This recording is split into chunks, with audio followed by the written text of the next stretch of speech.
La Cour retient le défaut à l'égard de tous les trois prévenus, tout en soulignant que, en ce qui concerne le prévenu Globler, la loi est claire.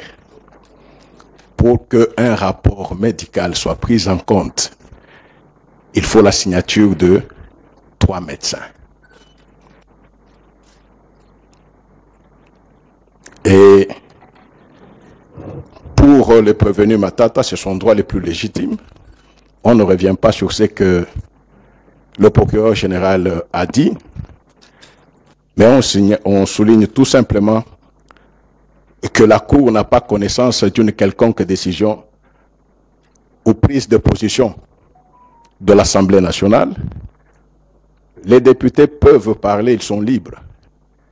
Mais l'institution Assemblée nationale n'a pris aucune position, aucune décision, parce que, étant le sanctuaire de la démocratie, l'Assemblée nationale sait très bien que la teneur de l'article 151 de la Constitution ne lui permettrait pas une telle position.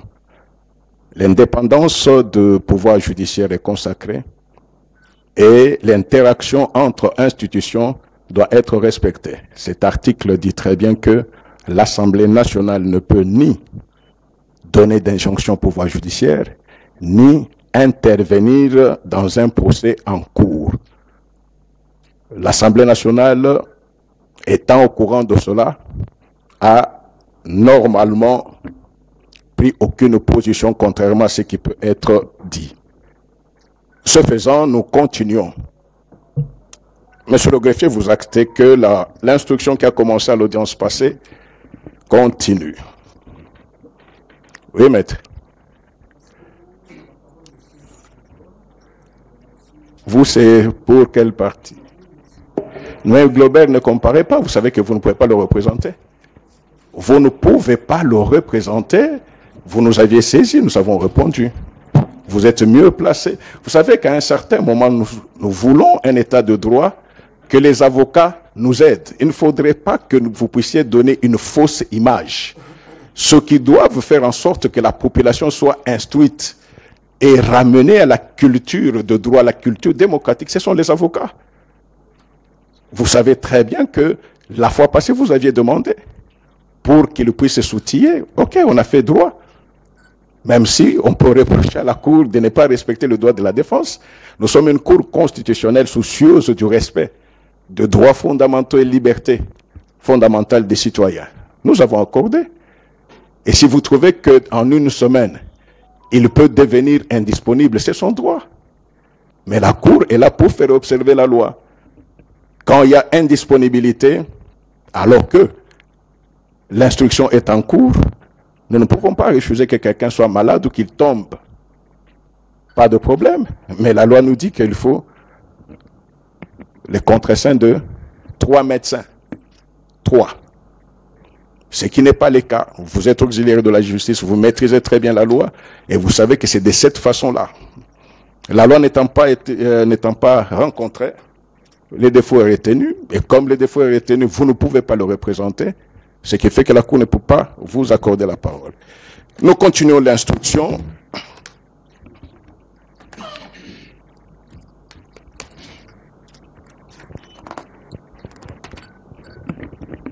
Pardon? Monsieur le procureur général, vous avez la parole.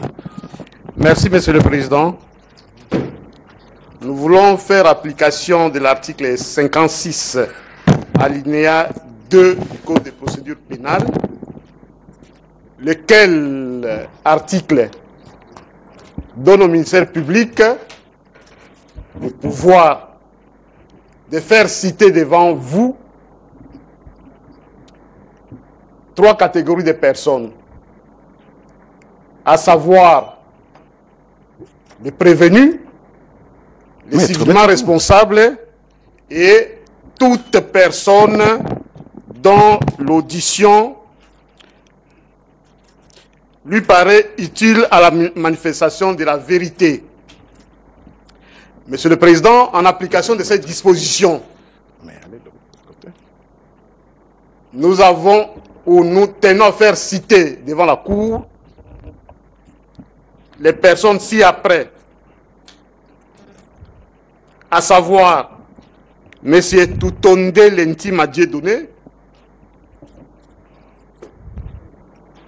M. Wangi Bolokonge Désiré et M. Mutombo Kalonji Thierry. Et vous renvoie à l'article 64 du Code de procédure pénale. Vous savez, les problèmes de délai ne se posent pas parce que pour de telles personnes, la citation peut être faite le jour même de l'audience. Nous demandons donc à la Cour de faire citer les 3 personnes nommément citées pour... Monsieur le procureur général, vous pouvez rappeler leur nom? Il y a M. Désiré Wangi Bolokonge. Excusez, oui. Désiré Wangi. Et puis... Non, ça suffit. Désiré Wangi. Wangi ou Wangu? Wangi. Wangi. Ok. La deuxième personne, c'est M. Thierry Mutombo Kalonji.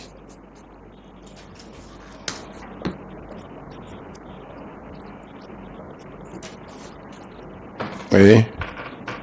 Et enfin, il y a M. Dieudonné Toutondele.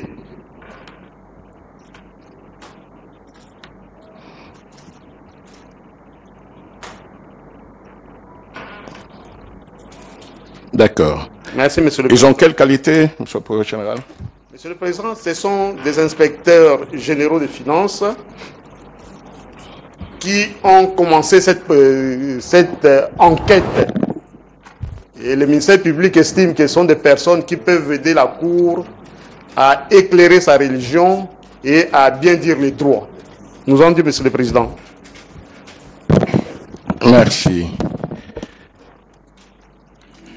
Monsieur Désiré Wangi, Monsieur Thierry Mutombo et Monsieur Dieudonné Koutondele. Il n'y a pas moyen que vous mettiez de ce côté?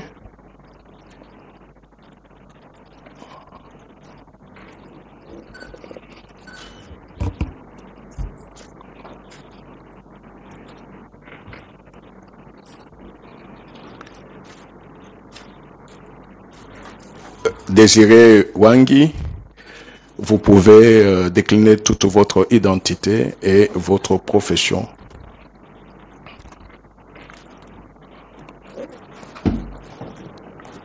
Merci beaucoup, Monsieur le Président. Merci beaucoup, Monsieur le Procureur général.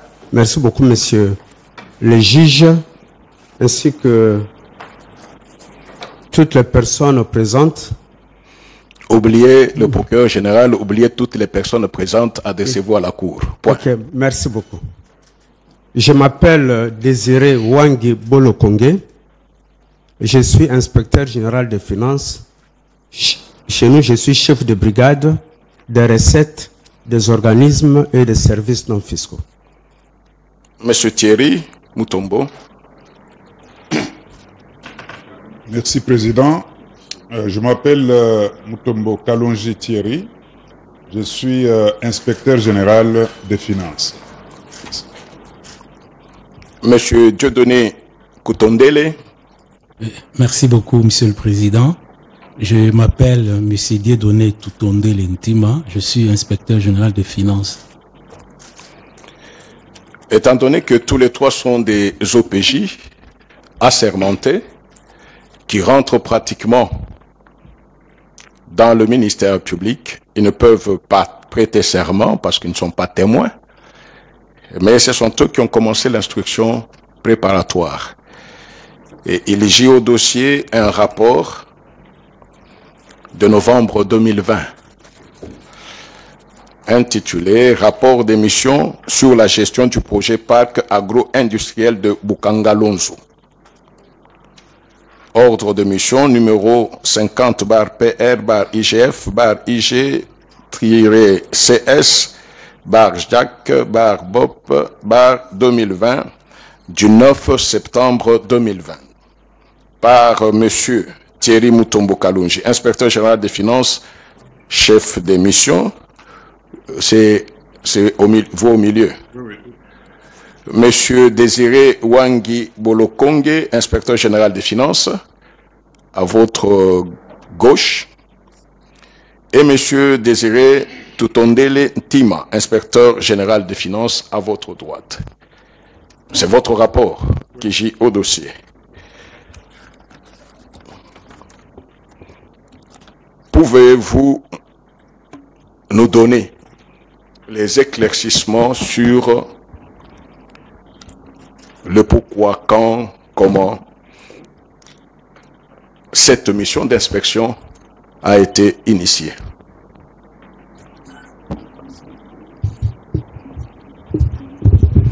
Oui, Monsieur le procureur général.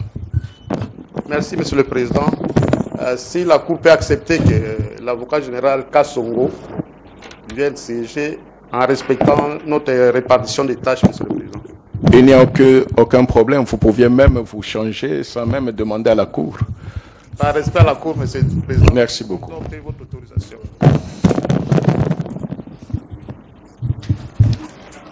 Merci, Monsieur le Président. La mission de l'inspection générale au mois de septembre 2020 est une mission qui a été initiée à la demande du Premier ministre honoraire Matata, qui avait saisi l'inspection des finances pour enquêter sur le projet Bukangalonzo, étant donné que ce projet était un débâcle à un certain moment parce que il y avait les publics qui s'étaient levés contre ce projet. C'est à ce titre que une équipe de 3 personnes que j'ai dirigée, mon collègue Wangi et les collègues Tutondele, étions assignés à exécuter cette tâche. Et comme en septembre 2020, soit 5 ans pratiquement après que le projet Bukangalonzo ait cessé d'exister, il fallait reconstituer la situation. Nous nous sommes rendus sur terrain pour rencontrer les entreprises qui étaient créées pour la gestion de ces parcs agro-industriels. Il n'y avait aucune trace.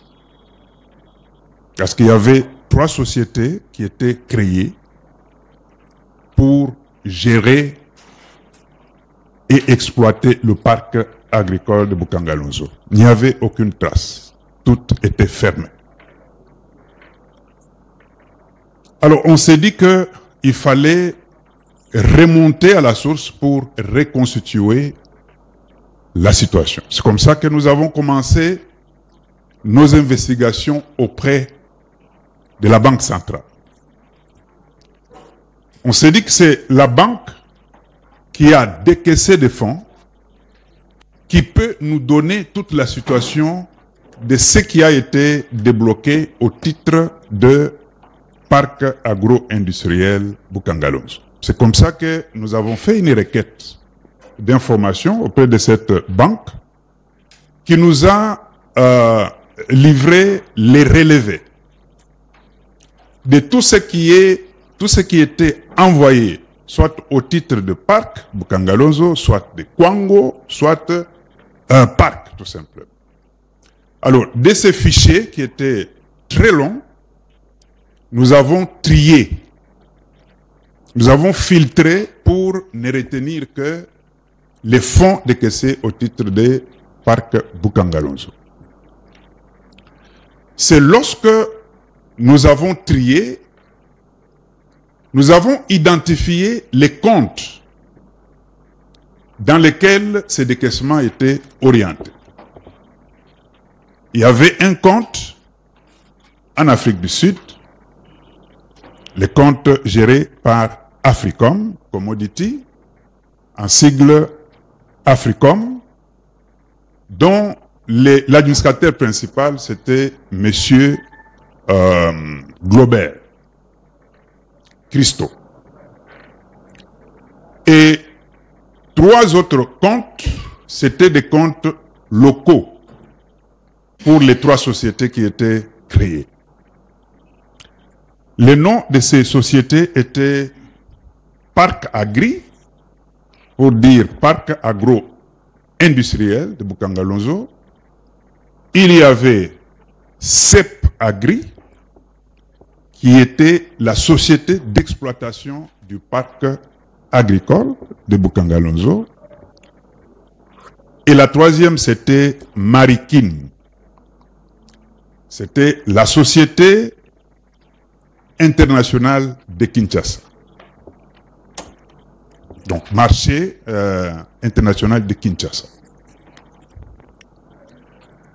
Lorsqu'on a reconstitué la situation des fonds, nous avons constaté que à peu près 83% des fonds décaissés étaient envoyés en Afrique du Sud, dans les comptes de Africom. Tous les détails sont versés dans les rapports, Monsieur le Président. C'était seulement 17% qui étaient des fonds décaissés pour les partenaires locaux, notamment pour les 2 sociétés qui avaient soutiré le courant de la nationale numéro 1 jusqu'au niveau de Bukangalonzo et la construction du poste qui devrait alimenter le parc en énergie électrique. Donc là, c'était des sociétés qui étaient localement identifiées. Alors, comme il y a eu beaucoup de fonds qui sont allés en Afrique du Sud, on a cherché à comprendre, mais comment on a identifié ces partenaires africains. Normalement, un projet de telle envergure, engageant plus de 280 millions de dollars, et le chiffre reconstitué de la Banque centrale dégageait 287 millions de dollars, y compris les 1 milliard 100 millions que les fonds de promotion de l'industrie avaient aussi débloqués. Donc le tout faisait 287 millions. Alors c'est comme ça que nous nous sommes intéressés à connaître qui était Africom. Monsieur le Président, on a écrit à Monsieur Globert Christo. Nous avons même causé avec lui au téléphone. Et nous avons constaté que Africom n'avait que 3 ans d'existence.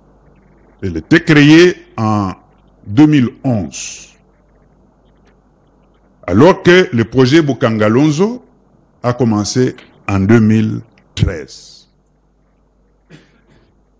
Ça veut dire que dans 3 ans, la société ne pouvait pas démontrer une expertise dans la construction et dans l'aménagement d'un parc agricole. Nous avons aussi constaté que Africom n'était qu'une société holding. Et quand on parle d'une société holding, on voit une structure, superstructure, qui gère des filiales du même groupe. Donc, une société holding n'a pas d'activité propre, si ce n'est qu'assurer la coordination des activités de ses filiales. On a interrogé les filiales de cette société pour voir s'il y avait parmi ces filiales une qui était spécialiste en gestion de parcs. On n'en a pas trouvé. La principale filiale, c'est Triomphe, qui est spécialiste en production des engrais agricoles. Et cette société a une filiale ici au Congo, dans le Bas-Congo, qui s'appelle aussi Société Triomphe. Une autre filiale qui était un peu active, c'était une société qui fabriquait et livrait des tracteurs, des petits tracteurs agricoles. Mais pas de traces sur la gestion des parcs. La troisième société, c'était Desticlops. Cette société, c'est une société de commerce général. On a cherché aussi à connaître quelle était la spécialité de cette société. On a découvert que c'était une société créée en 2011, mais qui n'avait pas d'assises sur le marché. On a interrogé la plateforme de compagnies sud-africaines pour savoir si ils ont des informations sur cette société, Desticlops. Et ils nous ont répondu que non, c'est une société qui a été effectivement enregistrée pour faire le commerce général. Mais sur le terrain, il n'existe pas. Ils ont fait des recommandations pour que l'on ferme cette société. La pièce est dans les rapports, Monsieur le Président. Mais c'est cette société qui est, entre guillemets, fictive, à laquelle on a confié la mission d'asphalter la route qui devrait relier la nationale numéro 1 jusqu'au niveau de Bukangalonzo. Et cette route n'a jamais été asphaltée. C'est cette société qui a perçu des montants au titre des prestations comme rémunération par rapport à ce qui se faisait. Monsieur le Président, on a cherché à connaître qui étaient les dirigeants de cette société et on a trouvé que c'était Monsieur Globler et Monsieur Peter Venter. Les deux là, ce sont les deux qui ont aussi piloté le parc agro-industriel et même les trois sociétés dont je parlais tout à l'heure. Et nous pouvons comprendre comment la situation était très délicate. Moi-même, Monsieur le Président, j'ai écrit encore à Monsieur Globler pour lui demander les états financiers, pour lui demander les justificatifs de tous ces montants qui représentaient plus ou moins 232 millions de dollars. Parce que nous avons enlevé les montants qui étaient destinés à la construction du poste qui devrait permettre les soutirages du courant et puis desservir Bukangalonzo. On lui a écrit pour qu'il puisse donner les justificatifs de ces montants. Monsieur Globert a dit que, en gros, je reconnais que toutes ces dépenses et tous ces fonds ont atterri dans notre société, mais il y a une société que nous ne reconnaissons pas. C'est la société qui a fourni un équipement qu'on appelle UBM, et cet équipement a coûté 7 millions de dollars. Alors, ils ne reconnaissaient pas cette machine. Et quand nous sommes arrivés même sur le terrain, on n'a pas vu cette machine, ou les traces de cette machine. Mais ça coûtait 7 millions de dollars. Mais pourquoi la question lui était posée?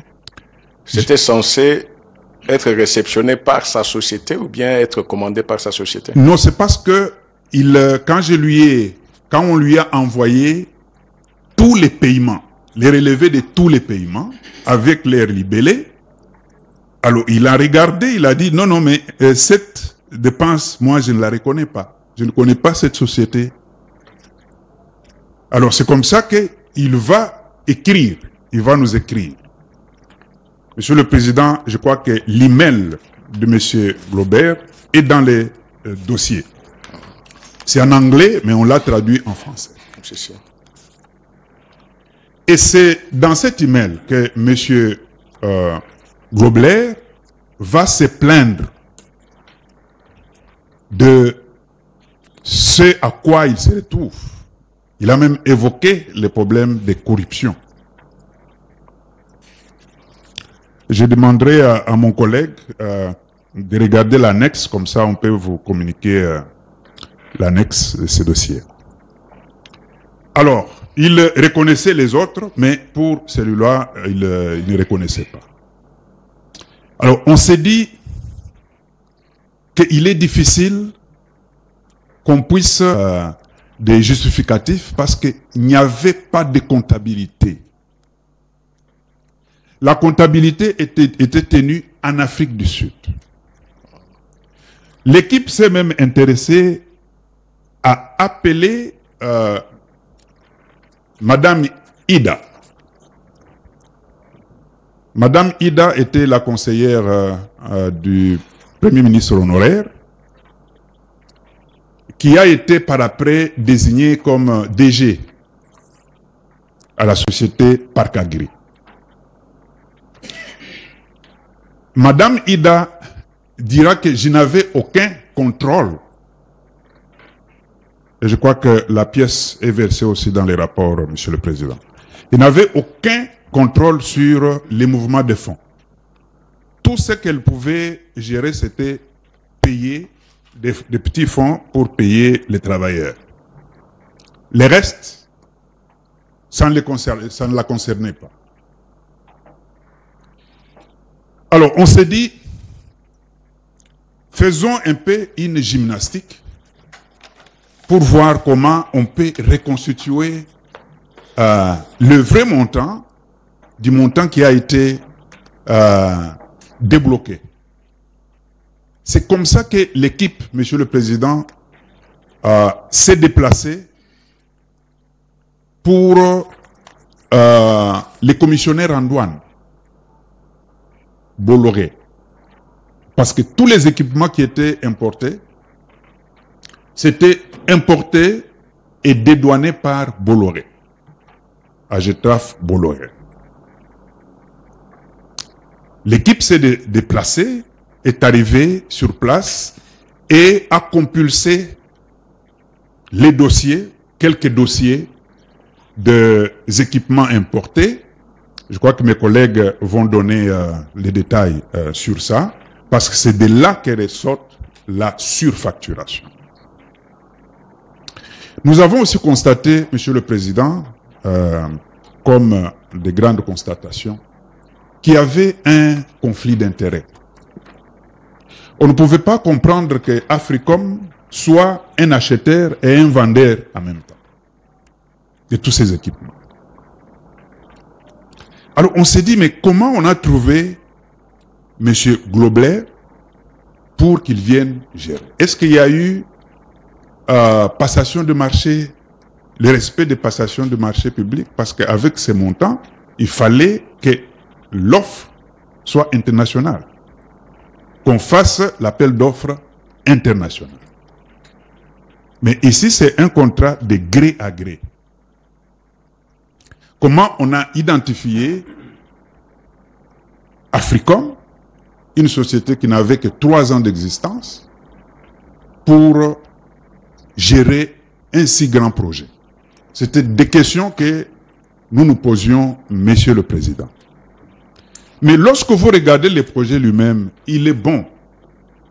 Parce que ce projet vient du plan national d'investissement pour la RDC, qui était facilité par le marché commun de l'Afrique australe et orientale, comme sensible. C'était en 2012, lorsqu'on a adopté ce programme-là. Et ces programmes prévoyaient la construction des parcs agro-industriels dans toutes les provinces du pays. Et c'est un programme qui était piloté par le Premier ministre était venu encourager ce plan-là au niveau de l'agriculture. C'est comme ça que ce plan devrait être concrétisé à partir d'un projet pilote. Et Bukangalonzo était choisi comme un projet pilote. À partir de ce succès, eh bien, on pouvait étendre ces projets. Il prévoyait 3 grandes étapes. La première, c'est de construire les parcs. La deuxième, donc construire les parcs et produire le maïs. La deuxième phase, ou deuxième étape, c'était d'exploiter le maïs, là, donc la culture de maïs, mais également étendre des activités pour qu'on crée les pocheries, qu'on crée une usine des engrais et diversifier les produits agricoles. Et dans la troisième étape, on devrait maintenant commercialiser les produits de Bukangalonzo. Non seulement pour le marché intérieur, mais aussi exporter. C'est comme ça qu'il y a eu ces 3 sociétés-là, Parc Agri, Cepagri et Maritime. Un bon projet. Mais on a constaté qu'il n'y avait pas d'étude de faisabilité pour un si grand projet. Tout ce qu'on a trouvé, c'était un plan, disons un business plan qui était vraiment squelettique, qui ne renseignait pas grand-chose. Et on a compris par après comment on s'est lancé dans les importations des équipements parce qu'on naviguait à vue. On n'avait pas vraiment une bonne étude de faisabilité qui devrait guider la réalisation du projet. Et c'est comme ça que nous expliquons le débâcle, mais mes collègues peuvent me compléter avec des détails sur les niveaux de détournement qu'il y a eu. D'accord, ils peuvent parler et nous allons éventuellement poser des questions de compréhension. Merci beaucoup, Monsieur le Président. En ce qui concerne les chiffres, l'Inspection générale des finances a procédé par des demandes de renseignements auprès de tous les services qui pouvaient mettre à sa disposition les éléments nécessaires. C'est ainsi que nous nous sommes adressés au ministère des Finances, au ministère du Budget, par la chaîne de la dépense, à la Banque centrale, au FPI, ainsi qu'aux autres banques commerciales, notamment Standard Bank, BCDC, qui ont mis à notre disposition un certain nombre d'éléments. L'analyse de ces éléments, provenant particulièrement de la chaîne de la dépense, ainsi que du ministère des Finances, nous a permis d'aboutir à un montant total dans un premier temps de 312 millions de dollars qui avait été ordonné pour le projet. Après analyse des documents, nous avons estimé qu'on devait enlever là où les dossiers n'étaient pas complets. C'est comme ça que nous sommes revenus en ce qui concerne la partie qui est sortie du Trésor public à 285 millions et puis en ce qui concerne la partie venue du Fonds de promotion de l'industrie à 1,1 million, ce qui nous a donné le total de 287 millions. Dans l'entretemps, parmi les éléments demandés, nous avons également obtenu, en ce qui concerne les importations, les éléments de la société Triomphe RDC qui effectuait toutes les importations parce que Triomphe disposait d'un arrêté interministériel qui lui accordait les exonérations au nom du parc agricole de Bukangalonzo. Et nous avons également obtenu les éléments qui sont venus de la DGDA et d'autres de Bolloré, comme vient de le préciser mon collègue. Et nous avons constaté ceci. En ce qui concerne les factures, parce que le dossier qui est venu de Triomphe RDC reprenait également les numéros de factures ainsi que les montants payés. Nous avons constaté après analyse que toutes les factures étaient délivrées par les sociétés du groupe et élaborées par quelques 3 ou 4 personnes. Et parmi les personnes qui élaboraient les factures, nous avons également trouvé le nom de M. Grobler. Alors, toutes les déclarations étaient faites par Bolloré. Alors, dans les dossiers que Bolloré a mis à notre disposition, nous avons constaté qu'il y avait également des factures des sociétés d'origine auprès desquelles ces marchandises avaient été effectivement acquises, mais qui avaient été remplacées par des factures des sociétés du groupe. Et il y avait des écarts très importants entre les factures d'origine des sociétés auprès desquelles les marchandises avaient été effectivement acquises et puis les factures de remplacement. C'est sur base. Non, à ce niveau-là, les factures d'origine et les factures de remplacement. Comment vous avez su que ça, ce sont des factures d'origine et de remplacement? Les deux sortes de factures étaient maintenues ensemble.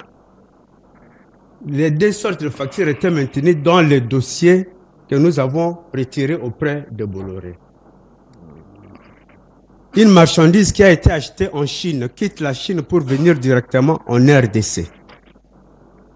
En ce qui concerne le transport de la marchandise, c'est sans détour, sans transit.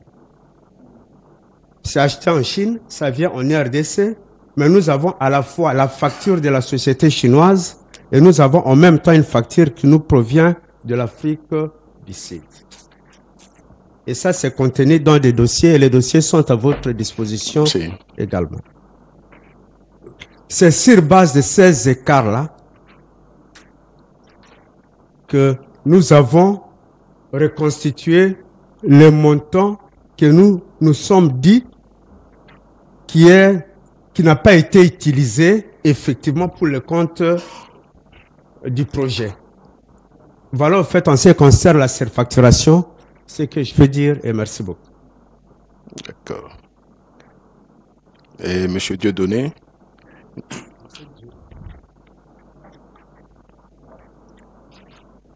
En fait, je voulais donner un peu plus d'éclaircissement sur ce que mon collègue vient de dire.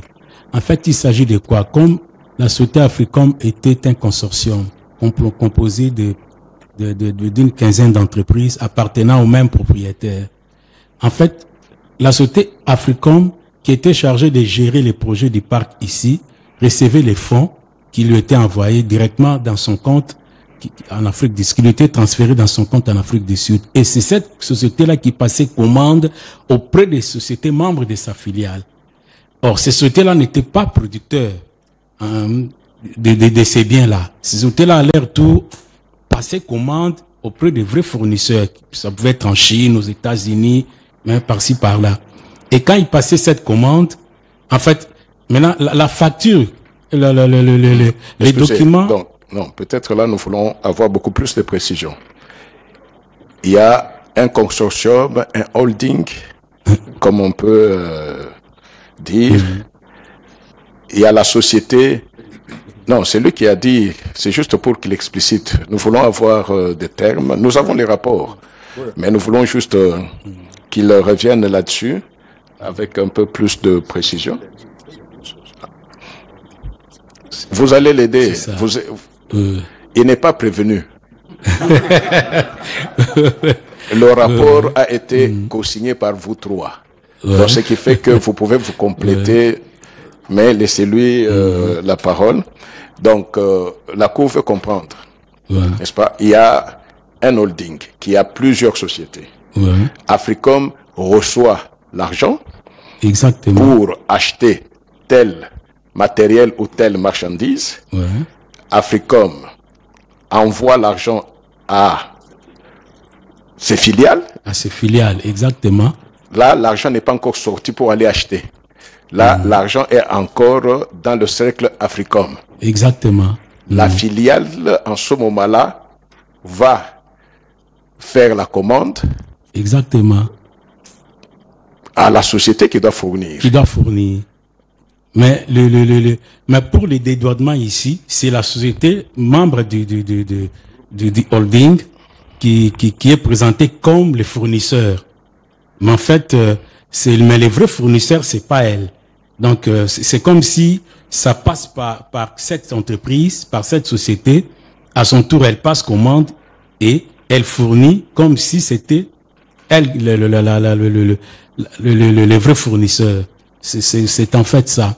C'est ce qui explique que les fonds qui ont été transférés en Afrique du Sud et passent commande, maintenant au niveau des Bolloré, nous avons pu retrouver la facture du véritable fournisseur. Et quand vous comparez, les écarts sont énormes.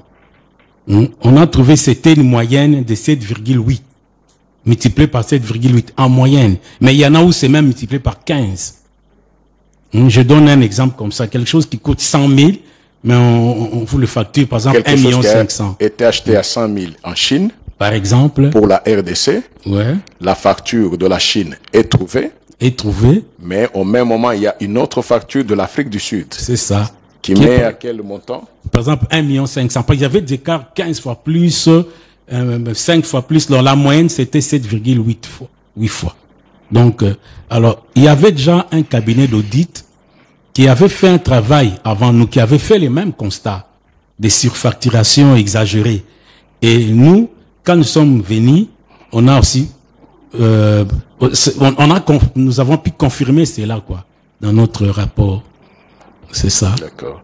Vous avez parlé, ça c'est en général, vous avez d'autres précisions sur ce point-là? Oui, oui. Ok. Pour ajouter beaucoup plus de précision à ce que mon collègue a dit, nous avons aussi écrit à M. Christo pour lui demander comment il y avait des si grands écarts qui présageaient la surfacturation. J'ai mon email et la réponse de Globler qui sont versés dans les dossiers. On a ça dans le dossier. Alors, il dit ceci dans sa réponse, que si nous avons augmenté, si vous voyez que le montant est un peu supérieur, c'est parce que nous avons incorporé dans ces biens qui sont dédouanés certains éléments tels que le carburant, l'achat de carburant pour ces matériels. Parce qu'on n'a pas confiance au carburant qui est vendu sur le territoire de la RDC. On a incorporé le frais de transport de ces équipements de Matadi jusqu'à Bukangalonzo. Alors que la valeur CIF ne prend pas ça en compte, marchandise. Il dit, nous avons aussi incorporé les frais de maintenance dans les coûts de ces équipements. Alors que la maintenance, ce sont les frais d'entretien et de réparation. Et ça, ce sont des véhicules, des équipements neufs. Alors, on a compris que ce n'était pas des raisons qui étaient fondées. Donc, ce que Ernest et Young, le cabinet que mon collègue tout à l'heure, à laquelle il a fait allusion, a fait le même constat. Et nous nous sommes allés au-delà parce qu'on a écrit. Et M. Globler nous a répondu.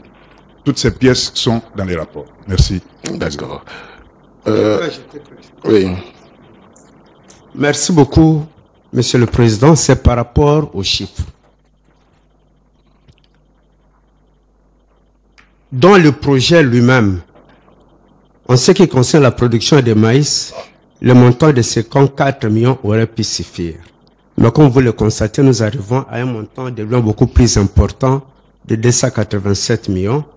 Et l'équipe de contrôle s'est donnée à faire la répartition par nature parce qu'il y a des libellés. C'est comme ça que nous avons quand même fait une répartition par libellé.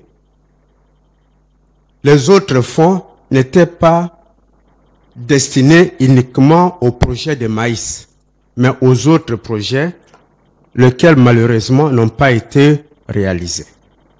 Nous avons Marikina, nous avons l'achat de vaches, nous avons beaucoup de choses qui n'ont pas été réalisées dans nos constatations. L'argent était sorti. L'argent était sorti après la visite des sites. C'est tout ce que je voulais ajouter. Merci. Ok. Quand vous, dans le rapport, vous parlez de la société Triomphe RDC, est-ce que vous avez cherché à connaître qui en étaient les associés? C'était qui?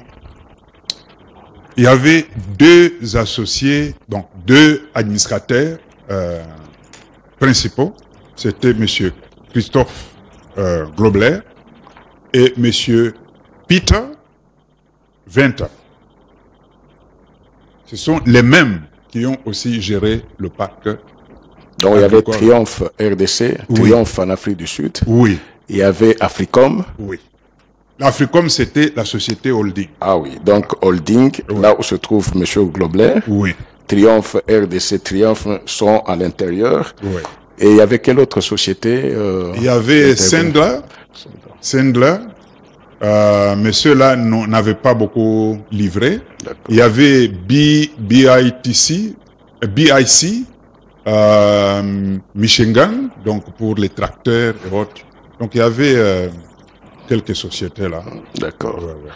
Et c'est toujours, Monsieur le Président, Monsieur Globler et Monsieur Peter, qui étaient aussi co-actionnaires dans une société qui a été créée à la même période, en 2014, une société qui avait presque le même objet que Bukangalonzo.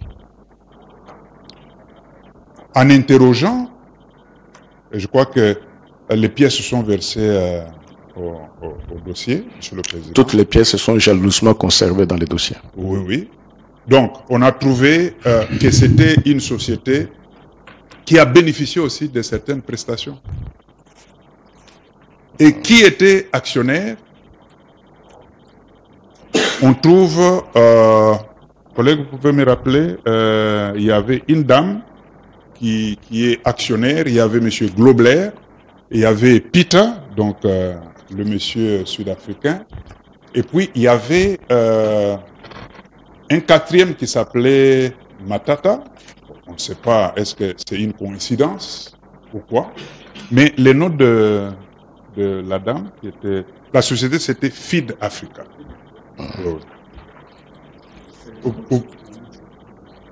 Donc, les collègues confirment que c'est l'épouse du Premier ministre honoraire. Qui était parmi les associés. Oui, qui était associé majoritaire dans cette société, Feed Africa. Elle était aussi dans, la société était aussi dans les holdings ou bien la consortium? Non, non, elle était en dehors. Mais elle a aussi reçu... Oui, oui, des prestations.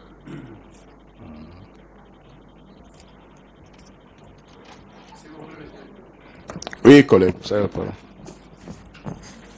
Je voulais juste donner aussi une petite précision à propos de Feed Africa.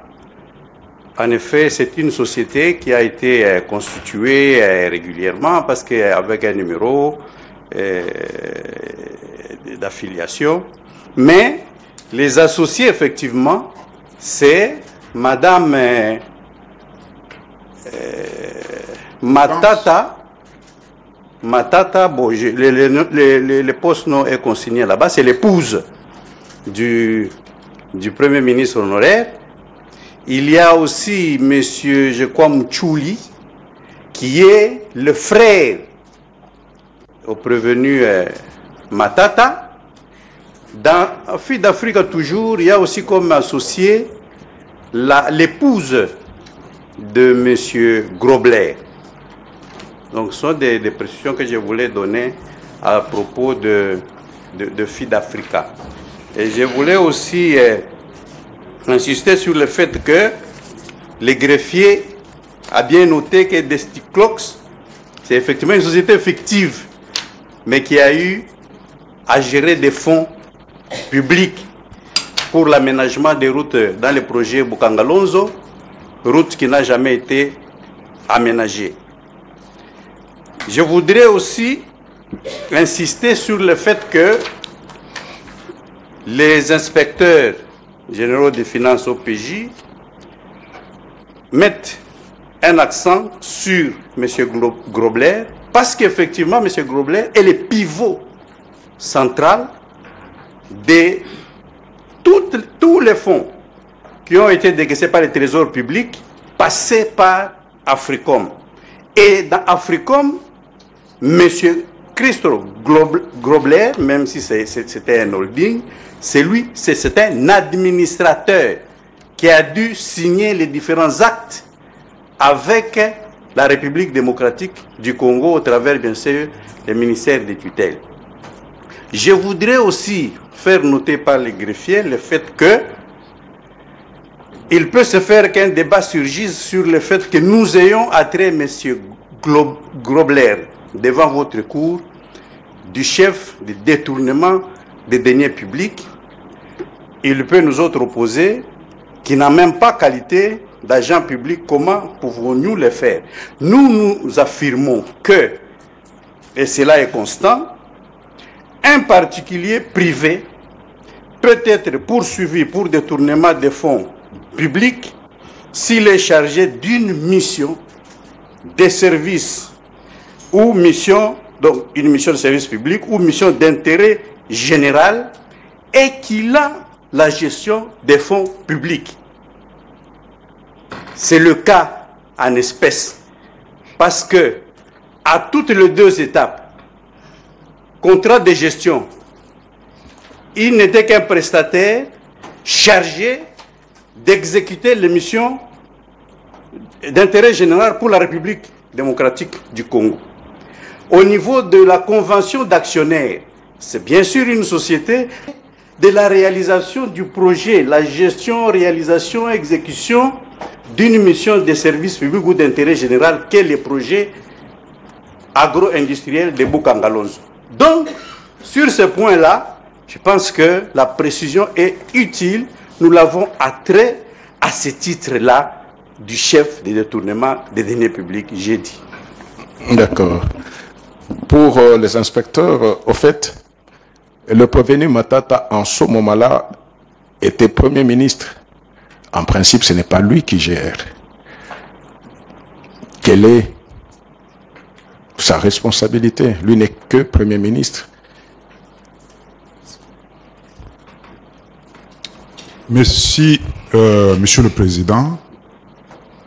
C'est parce que le projet était piloté au niveau de la primature. Et il y avait une cellule que le Premier ministre honoraire avait mise en place.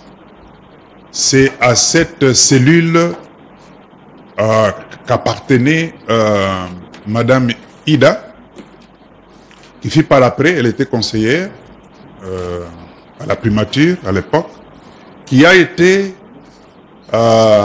nommée par après pour assurer la direction de cette société. Mais nous avons aussi trouvé certaines références de lettres par lesquelles les premiers ministres demandaient au ministre délégué des Finances, parce qu'en ce moment-là, il existait le ministre délégué chargé des Finances. Donc il était délégué par rapport au pouvoir que détenaient les premiers ministres honoraires. Donc les lettres qui demandaient de payer en urgence, et la plupart de ces dépenses étaient exécutées en utilisant la procédure exceptionnelle. Donc c'était hors la chaîne. Donc il fallait débourser cet argent-là par la procédure exceptionnelle. Et cette procédure est activée si le ministre des Finances est en charge des finances, il écrit une lettre à la banque. Et la banque s'exécute. La régularisation vient après. Et dans le cas d'espèce, le ministre qui gérait les finances à l'époque était le ministre délégué, chargé des finances. Ce qui fait qu'une telle lettre devrait provenir du Premier ministre, parce qu'il y a des dépenses comme ça. Merci. Vous permettez, Monsieur le Président? Attendez, Monsieur le procureur général. Pour un tel projet, il y a des ministres sectoriels. La Cour veut savoir si le travail de préparation, d'élaboration du projet a pris combien de temps et quels sont les ministres sectoriels qui ont préparé avant que le démarrage ne soit lancé.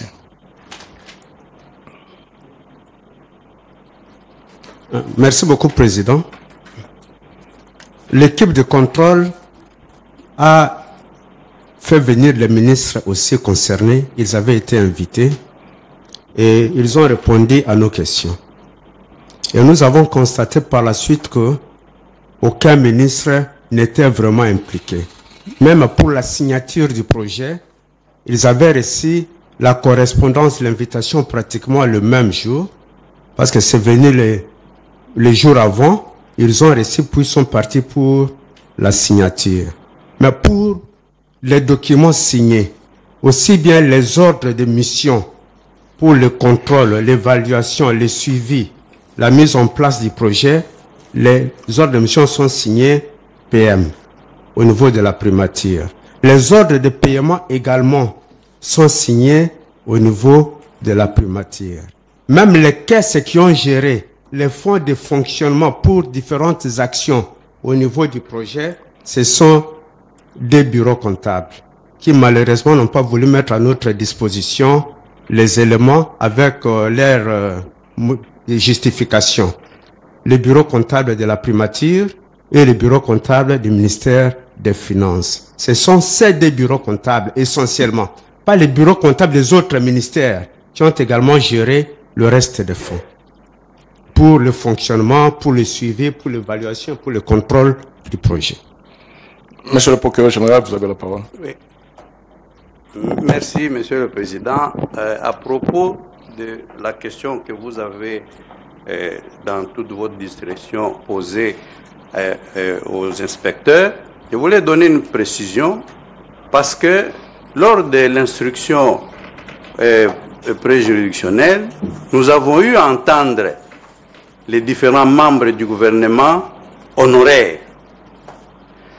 Nous avons entendu le ministre de l'Agriculture à l'époque, je crois que c'était M. Kabemouéou, le ministre honoraire à l'industrie, je crois M. Moussoungaï, le ministre honoraire des Finances, M. Moulangiav, le ministre délégué aux Finances, M. Kitebi, et la sénatrice honoraire Ida Kamonji, qui était à l'époque conseillère à la primature. Tous, unanimement, ont déclaré n'avoir pas été associés dans la conception, réalisation et l'exécution de ces projets. Et d'ailleurs, la ministre Munga Messozi, ministre honoraire, s'était même insurgée, je crois que c'est acté au procès-verbal, pour dire qu'on ne devrait pas la mêler à cette affaire parce qu'elle n'était même pas associée à quelque niveau que ce soit. C'est ainsi que elle dira par exemple pour les contrats d'actionnariat qu'il fallait signer, on lui fait parvenir les documents le 17 avec instruction formelle du Premier ministre qu'il n'y a pas à retrancher, il n'y a pas à ajouter, le 17, et on lui intime l'ordre de retourner les documents signés le 18, je crois, février. C'est ce qu'elle avait fait. Et elle a dit, je n'ai même pas eu le temps d'examiner la teneur de ces conventions, donc on ne peut même pas m'associer à cela. Alors, cela est d'autant plus vrai que cela s'est passé au cabinet ou à la primature, parce que nous avons les conseillers en charge du développement, je crois, un certain John Moussousa Oulimwengu. C'est celui-là qui a pris contact avec le Grobler en Afrique du Sud, qui a été partout, aux États-Unis, en Afrique du Sud, en Europe, au motif de chercher les partenaires. Et voici ce qu'il dit. Je prends juste quelques paragraphes. Excellence, Monsieur le Premier ministre,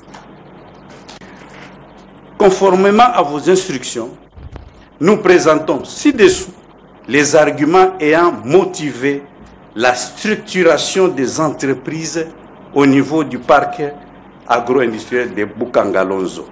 En effet, compte tenu de la complexité des activités du projet agro-industriel, une structuration de celle-ci par filière est indispensable afin de renforcer les conditions d'efficience et de rentabilité de l'ensemble de l'initiative. Je termine là où il dit, nous aimerions terminer en apportant l'attention de votre autorité que les retards dans la création formelle de ces entreprises et de l'initiative. Nous suggérons que ces entreprises soient d'abord créées comme entreprises publiques, avec les 100% des parts appartenant à l'État.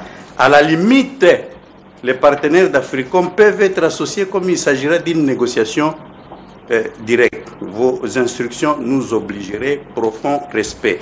Et la ministre du portefeuille revient sur ces messieurs qui venaient avec les documents, avec des lettres contenant des instructions formelles pour qu'on ne retranche ni qu'on ajoute quoi que ce soit. Les PV est versé au dossier. Je crois que les inspecteurs ont fait part aussi de l'intervention pour la gestion au quotidien, pratiquement du projet. Effectivement, les ordres de mission, il y en a plein dans les dossiers. Tous les ordres de mission sont signés par le Premier ministre, accordés aux membres du cabinet, donc de la primature, pour effectuer les missions, entre guillemets, des contrôles. Bon, apparemment, c'était des missions de villégiature. Et les fonds transités par le comptable code 0506 de la primature. Donc, comme il vous a été dit, aucun ministère n'a été associé ni dans les décaissements, ni dans l'engagement des fonds, si ce n'est que la primature sur ordre formel du prévenu Matata. J'ai dit, et c'est la précision que je voulais donner. Merci, chers collègues. Collègue, si vous avez de précisions. Oui, collègue Sylvain. Merci beaucoup, Monsieur le Président, de la parole. Toujours dans le souci d'avoir des clarifications et des certitudes